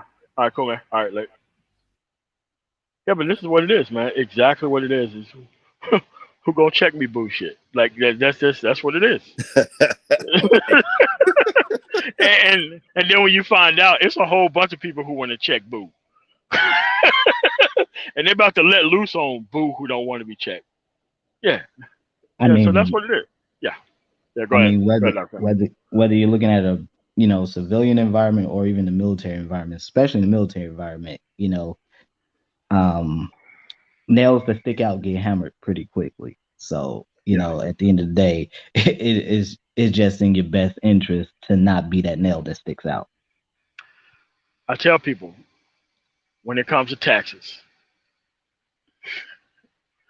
hogs get slaughtered and pigs get overlooked. You don't want to make yourself into a hog before your ass is ready to go to slaughter. Like, that's all I'm saying. Yeah, no, absolutely. Nah, you talk about taxes. One person was on YouTube talking about, I was watching the video, they're talking about, oh, I got my money in crypto, so I don't pay any taxes. I'm like, and you're saying this on YouTube? Okay. Whoa. That's not very smart. Yeah. Cannot be invested nor involved with somebody who think they ain't paying Uncle Sam. I'm like, listen, Al Capone ran half the country. They got him on tax evasion. You mean to tell me? All right, man. Exactly. Look at what's going on with the former president right now. And what they're looking into. His taxes. I mean, people haven't seen how Wesley Snipes' career got completely torpedoed by tax evasion. I mean, look, Lauryn Hill. Yes. Didn't she go? I think she went to prison for a couple of years. Of course she did. Of course. I think she did. So, I mean, again, I don't know where folks get this idea where they're going to somehow evade Uncle Sam. You're not going to escape Uncle Sam. He will find you. It just is what it is. He made you get a license to drive. You talk about socialism when you have a socialism security card in your wallet. Like, what? Where's the system that y'all going to build, man? Well, my take on it has always been, if you're former military talking that, I really don't care about it, because at the end of the day, you're in the most socialized system ever if you're a veteran. So, of course. I mean, if you got kids and you don't have proper health insurance, you get Medicare, Medicaid, that's socialized health. So I mean, again, all of these things are, the things that you take advantage of every day that people don't even notice or don't pay attention to are very socialized processes. So you watch Black Men Love Sports. NBA, NFL is a good example of socialism. They all share the profits, although the owners get most of it, but they all share in the profit. So. Yeah. And it's like most of them don't understand that even those NFL teams are nonprofit organizations, even though they have all this apparel and all this kind of other stuff. And while you have other people talking about fiscal conservatism, like, all right, man, like, you guys clearly don't know what the hell is going on. And this is why they use you to keep this nonsense up. You got the same thing with the vaccine. It's like, man, you're doing the same thing. You're just transferring over to a different set of rules that you don't run. Like, dude, you don't run anything. You are a system. Nobody cares about what weird porn you watch and all the stupid shit you say on your live streams, man. Dude, there are real problems going on out here that the government actually care about. And it's not about individuals who think they got shit under control. Like, I don't understand it. No. Like, that's the whole thing. I was talking to my mom the other day about, Biden and the whole vaccine mandate. And I was like, she was like, yeah, like, people are going, I'm like, people gonna have to, like, they've been putting they put mandates for like measles and all of that when you go to college and all that. Like, these people running around thinking that they really have, like, oh, I'm not gonna take the vaccine, this and this, I got rights. I'm like, okay, see what happens when those rights like start clashing with big business. Like they just approved it, and I think it was like American Airlines pretty much said, hey, like if you're unvaccinated, you're pretty much going to be like furloughed without pay. So if you at that anti-vax, I'm like, okay, we're gonna see who's really, you know, anti-vaccine and who's really just gonna be like, oh, okay, I just need to go ahead and deal with this and move on. I would just say really quickly that I discussed that very notion on a channel about a year ago, and I was right. Nobody was listening. Nobody was listening to you. I could. You just can't have what's been happening over the past year and not have these kinds of mandates. And again, as Renaissance Man was saying, that there are already mandates for various childhood vaccines, measles, Yes. mumps, rubella, chicken pox, stuff like that. These are mandatory vaccines your children have to have anyway. So it you know, this is obviously this is another one that's added to that. However, I mean, at the end of the day, what did folks really think was going to happen? You're looking at a current variant now that's just as infectious as chickenpox. If anybody's ever had chickenpox, know how easily that spreads. You know, one kid shows up to school, got it, half the class got it a week later. So you're dealing with a variant that is just that infectious now. And so again, when you're seeing the issues that you're seeing, I mean, it's only reasonable that this will be the outcome. But for folks who are against it, I guess my better question is, what do people propose to be the alternative then? I mean, what will because I know a lot of Black folks have a problem with it and people are saying it's overreach, but I guess my question would be, okay, then what do you propose people do? We're talking about natural immunity. Okay, fine. Talk about natural immunity. So how does that work for people who are old? How does that work for people who are already immunocompromised? I mean, you're seeing it right now in the South. I mean, literally, like these schools sending kids back to school, and they're pretty much having to quarantine and shut down the schools. And it's like people just, I don't know, people are in this mentality of, hey, I'm going to prove that science doesn't work. And I'm like, okay, go ahead and take that bet. Don't wear a mask. Like you said, do all this. And when people end up, my aunt was a nurse, and she's always like, 90-95% of these people showing up here in the hospital on the ventilator dying are unvaccinated. But it's been politicized, and people want to stick to their guns for whatever reason, and it's just like a train wreck in slow motion. My thoughts are, keep that energy. Look, if you don't trust the system to help you, then exactly, hey, when you get sick, don't show up. I don't need you coughing and breathing on me. I'm good. Thank you. and here's the thing. That's why I got it. I got it because I don't trust these people. I don't trust these people to like participate in society. And no, I'm gonna go get the stuff so that way I'm straight. I'm okay in case I get sick. Yeah, that's a good point, MOT. That's a very good point. And it's like this. It's all fun and games. Like a year ago, like one of my best friends died. I had a cousin die, and I had like somebody who got real sick. It's all fun and games until you driving through Memphis in a drive-in movie theater style funeral where you get to sit in your car, the casket's in the middle of a field, and they're not doing an open nothing. With a person who thought that they were beyond it, and even though he was a pastor. Like, dude, this stuff is for real, man. And I got it, or decided I was going to get it after then, because you know what? Maybe not. But I held up one of my old shot records from the military. None of that shit was a complete word, and I had to take all that shit. Every single one of them. MMP, HP, QQQQ, FFF. Yeah, anthrax, the whole damn thing. Yeah, smallpox. You were virtual pincushion in the military. So I mean, and no, you make a very salient point. Is that I don't trust other people's behavior. I trust people to do what they always do. So if I know that I live in a country where people are they're just not going to do the right damn thing any damn way. Look, it is what it is. I just make sure I protect myself. And so whether you believe in whatever, your first goal should be self-preservation. Yeah. But at the end of the day, I was like, okay, let's say I don't believe this, and what would be the best case of circumstance if I did catch it? The best circumstances would be if I actually took the shot myself and get the survival rate that everybody else is getting. Because I know what the survival rate isn't. I went to 2 of these funerals. And wasn't nobody pretty happy about what they saw when they went there, when they couldn't go see the person.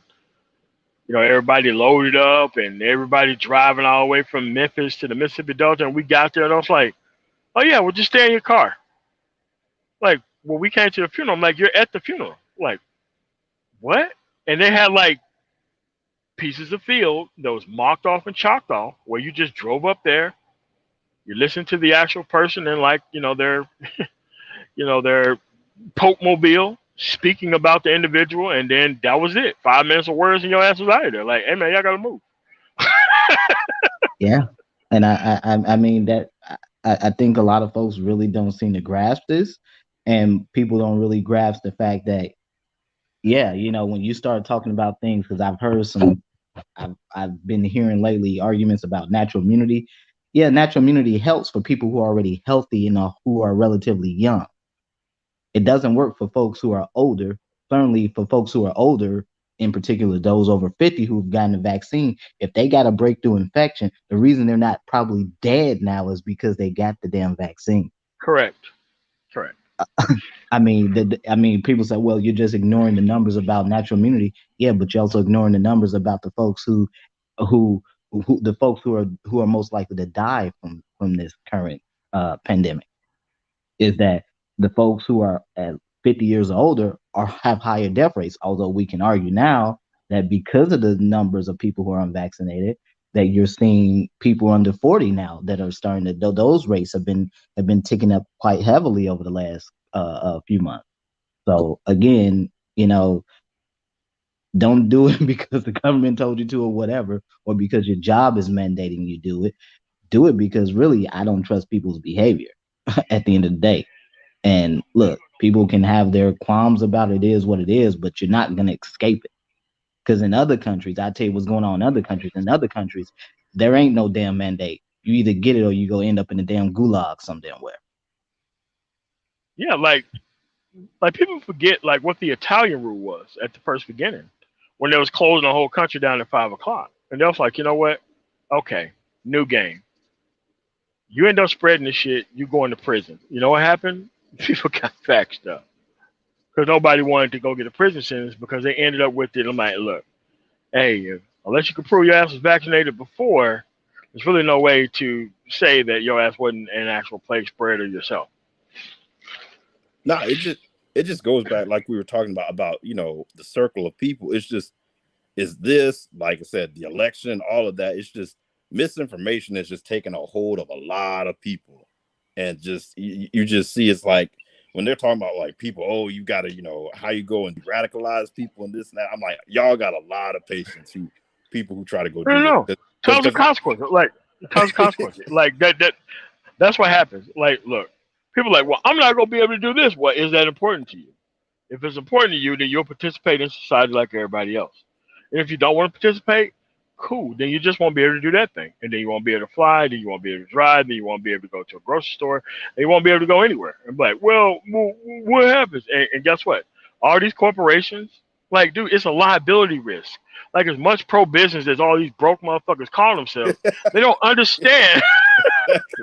Exactly. It's like, look, you're going to a store, somebody catch the shit because they were in your store, and other people called it in your store. Do you realize how much less proof that it needs to prove a civil case than a criminal case? Who the hell wants to set themselves up for that type of lawsuit? I wouldn't. I'm not. Not even a lawsuit. I mean, truth be told, if you just have it, hey, it gets out, oh, this person got sick and died in such and such store, people may just voluntarily say, oh, I'm not going to that store. People are getting sick from going there. And then boom, your sales crater. So it may not even be a legal suit like that. That's exactly what when you're talking about. The consequences are going to be financial. Yeah. Whether you can see them or not. And it's like, look, I took it simply because I don't trust these people. No, right now, I'm in Nashville. And I'm in Nashville at this tailgating event. No mask anywhere. And I'm like, you know what? All right, man. People coughing and sweating all over the place and shit. And I'm like, all right, man. All right, man. Okay. All right, man. You guys have a really nice day. I'm just going to be here. see my sister and just be like, nah, man, I don't trust anybody out here. And if I call it tomorrow, I want the best chances of survival. Because a Yeah. lot of these people did not ask to catch it, and they caught it anyway. Well, Nah, I think that's even more importantly when you're looking at what's happening. People, so many, especially with black folks, so many black folks have children and small children at that, that you're putting your own children at risk if you're saying, well, my family, whether it's my immediate or my extended family and that network around those folks and myself, oh, well, they're not getting vaccinated because we all don't believe in it. Okay, then what about your child? What happens if your child gets it because you have all these folks around your children, because you don't know where the hell these people have been. You don't know who they've been around. You don't know who they've been exposed to or what they've been exposed to. So again, this is not just something about you're doing this for yourself. Again, a lot of this is really, in my opinion, a very selfish measure, because for for black folks in particular, you have children and you put your children at risk. And you don't need to be a medical professional to see that, yeah, the outcomes for children over the past few months who have been catching this new variant have not been very favorable. So, Oh no, I mean, but the children have been totally spared last year about this time. Now they're not being so spared now, and like children would have the actual virus, but they never really suffered no really detriment because their immune system is completely strong, but they still was carrying the 1.0 kind of I hate to put it 1.0, 2.0, 3.0, but that's where we at. no, you make a great point, MOT, because again, like any virus, it mutates, and the more people it infects, the more chances it has of mutating. So once a virus mutates, they become more virulent, they become deadlier. So again, it might have not have affected children in the outset, but now we're seeing that it is, and is causing and is leading to other problems. So again, as long as we're on the slippery slope, we're going to continue to deal with these, not just the salient problem, but really these problems that occur as a result of the primary problem. So Yeah, I mean, but they think that they're like look, if I was a person, never left my house, had my own shit together, get all my food delivered, hey man, do whatever you damn well please. But if you leaving your place to go anywhere, not only is you at risk, but you at risk of bringing that stuff home to your people. I mean, like we act like we haven't heard of the Black Plague. Like that's not a story. That all those people in that village thought that they was cool until they wasn't. but Like that, we've already been through this in history. but like that's why I said people are trying to disprove science, and like you said, you got people who claim to be pro-business, and then all of a sudden they realize, oh, being pro-business means you're going to give up like some of my yeah, like that's what all these people. I know that people like Mitch McConnell and all of them said, oh, we're putting all these judges on the court for pro-life. Nah, they're really putting them up there for pro-business and just using that as a wedge issue Of to course, get y'all to of go along course. with it. But they, Yeah. oh, I'm pro-business. Yeah. And then you got to sacrifice your rights for business. Oh, now I get it. I mean, but they forget about the Supreme Court decision where businesses can bring their religious ideology to work with them. And they forget about what that was about. It's like, dude, listen, the corporations are going to run everything. All right. And it's not about life or death. It's about what those specific people want.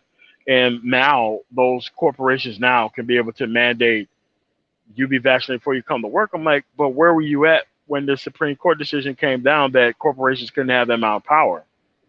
Oh, I don't know. I'm like, okay, all right, man. Just remain uninformed, and the actual world is going to change around you. And the only thing you're going to be doing is playing the game of catch up. I mean, this was an inevitable. This was an inevitable occurrence. I mean, you just can't have these many people getting infected. even if we would just say, well, it's a smaller percentage of the population. Yeah, relative to what? And again, the problem is that at the longer this go on, the more people that are going to be infected, and that's what's happening. For a period of time at the beginning of this year, the numbers have ticked down quite dramatically, but then all of a sudden, from March on into where we're at now, these numbers have gradually increased, and now over the last 2 or 3 months, we just seen this acceleration of events that have led to where we're at now. And so the fundamental issue is that we're coming up on the fall season now, and Yes. this is the time of the year where hospitals are full. Your ICUs are normally full in that time period between October and January, because this is the period, because while you have a lot of holidays, a lot of folks with chronic conditions, they forget they have chronic conditions. For example, your diabetics, they end up in the hospital in that time frame. And so normally folks who normally your ICUs and hospitals start to fill up during this period of year. But now, because you're dealing with this pandemic, and so people are they're going to have to be cuts made. They're going to have to be priorities taken. People are going to have to be triaged. And so things are going to get priority over others. So just keep that in mind. So hopefully you're not one of those folks that, well, you're diabetic, but you didn't get the vaccine, so you got put lower on the priority list because, well, you got a chronic condition. We'll just give you some damn insulin, and maybe that help you. So keep that in mind. Yeah, but it's the same. But it's the same when it comes to transplants and everything else. That's what it's going to come down to: lifestyle decisions and choices. And a lot of people don't like. Well, I want a new pair of lungs. Yeah, but if you smoke and you don't give a shit about how you take care of yourself, why are you higher on the priority list of people who actually do have excellent decision-making capacity? And it's like the personal responsibility is led to being less responsible overall, rather than being responsible enough to try to prevent things from happening. And it's like I said, I don't trust these people. I don't trust them at all. I don't even trust the vaccine at all. But guess what I would trust? Percentages of survival, whether I have the vaccine or not, given what's happening here. That's what I do trust. Those numbers are numbers that I can read. And looking at these interviews of these people who wish they had the vaccine and they end up catching the virus anyway, and they're in the hospital. Yeah. They're interviewing the shit out of them, and they done burnt up their lungs because of this virus, and now they want the vaccine like a motherfucker. Like, get the fuck out of here. Like, gets on my nerves. No, I mean, it is aggravating, and just it's an improbable situation. Again, I'm never one that I don't necessarily believe that things should be forced on people, but I think things are there for the greater good. And in this scenario, is the greater good worth your life? I don't know. I don't know. For a lot of folks, are they willing to gamble with their lives, the lives of your children? I mean, I don't know. If Black folks love to talk about how much they love their children, and this is about the next generation, well, at the end of the day, if your child, you're already poor, most Black folks are already poor. So, hey, you might not get the best of care, even if you do get it. So, yeah, listen, there's too much real estate out there to be renting out to these people who already don't have hospital capacity. That's what I'm down in the South doing right now. Terraforming and retrofitting these damn buildings that don't got nobody in them and becoming COVID wards all by themselves, separate from the hospital. They're paying good gods of money. Oh yeah, to get these people the fuck out of their hospital. I know, because people. I mean, to what you were saying a few moments ago about those electives. I mean, elective surgeries and stuff. That's big business. Let me just make it really clear. They had to cancel. Dealing with chronic issues like the current pandemic is not profitable. The vaccines are profitable and stuff like that. Medications treating them, but in general, for hospitals, it is not profitable. Keeping people in the ICU for months on end because not profitable. It is not profitable at all. No, it really isn't. Electives are profitable. Okay, that's not where the money is being made. So for people who have all these theories about hospitals making money, hospitals are not making money like that, keeping you in a ICU for days, weeks, months on end. They're really not. This is why 15, 20, 30 people show up at one time. You're shut down the damn ICU. They're not made to hold that type of capacity. They're just not. That's not what the shit's made for. Yeah, and I think you hit on the head earlier, Dr. Keynes, with the electives. they had to cancel those early in the pandemic, and that's where they lost a lot of money. And you saw like surgeons and you know, specialized doctors basically being sent home, being furloughed during that time. Yeah, the choice was either you can, if you were, especially for those who were doing general surgeries, laparoscopic surgery, stuff like that, you can go do general trauma surgery and stuff like that, go work in the ICU. A lot of them said, no, to hell with that. I'm a surgeon. I don't want to deal with these folks. And so they just took an extended vacation, if you will. And so they were being given a choice they weren't cool with, and so they chose the latter. So it is what it is. Yeah. So, you know, that's just where we at, man. And, you know, you have to realize that, dude, everybody starts off at the bottom, man. It's either you start off at the bottom by your parents doing extremely good, and then you end up messing up their whole deal, which often happens to people who are in the military industrial complex, defense industry. You know, they're doing extremely well, but their kids like Klebold and Harris decide to do other things, even though they drove BMWs and Mercedes-Benz to school. That I'm telling you. Their parents were defense contractors. Of course they were. That's how come they never went after the parents. That's how come the parents were never on TV. Did not know that. Yeah, because Lockheed said, you're not putting these employees on TV. And if you do, we'll pull out fucking money from you. Yeah. That's what it is, man. So it's like this, man. I started off at the bottom. Most people start off at the bottom. But you got to be able to manage these systems in order to make it to the top and maintain your position there. Everybody has to do the same thing. Everybody has to put in the same amount of work. Because if you don't respect the system, guess what happens when it comes to you easily? You end up losing it the same way that these middle class and high class people lose the shit. They don't respect it because it came to them easy. Now they have to learn how the whole system worked that was given to them. Dude, you're still going to have to learn about how this stuff works if you want to maintain your actual system of well through this. So you got any last words, Dr. Finish, before you get up out here? No, I don't. Thank you for having me, MOT. It was a great conversation. Thanks for having me. You guys enjoy the rest of your Sunday. All right, cool. You too. Renaissance, got anything else? No, I'm good. Like I said, I always enjoy the live stream, and welcome back. Oh yeah. I'm gonna start getting more stuff done, but you know, I'm out here tailgating, you know, visiting some nephews and my sister out here for this. You go to like a college game or something? No, I'm in Nashville at the okay, outside the Titans game. Okay, outside the Titans game.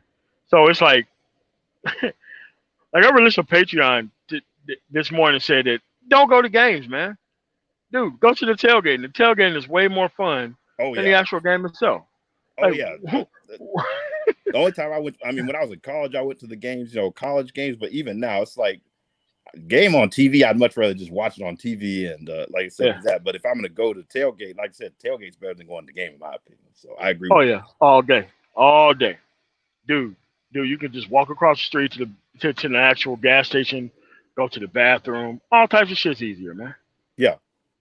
Control who's in your environment, like we were talking about earlier. That's what I'm saying. Yeah. You go to the game, you don't know who you're sitting next to, versus unless you bought a block of seats, and even still, you don't know who's in front or behind you. Versus you at a tailgate, it's pretty much people you all know, and you can control the crowd from there.